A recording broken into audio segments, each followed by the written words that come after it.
Welcome back everyone to another tutorial from Apptech Guru. In this video, I'm going to show you how you can download and install the Microsoft PowerToys application on your device. So let's get started right away.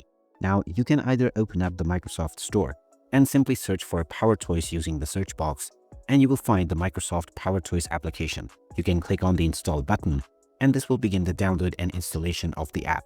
Just wait until the process is completed, and once it is done, you can open it right away. You may also open up your web browser and go into github.com/Microsoft/PowerToys.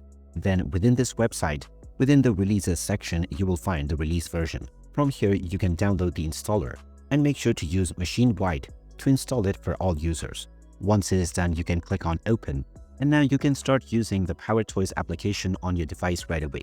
Now make sure to go into the General tab to enable the Run at Startup option, and this will open up PowerToys every time you log in.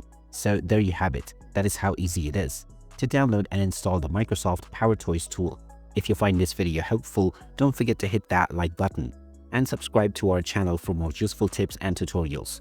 Thanks for watching, and I will see you again in the next video.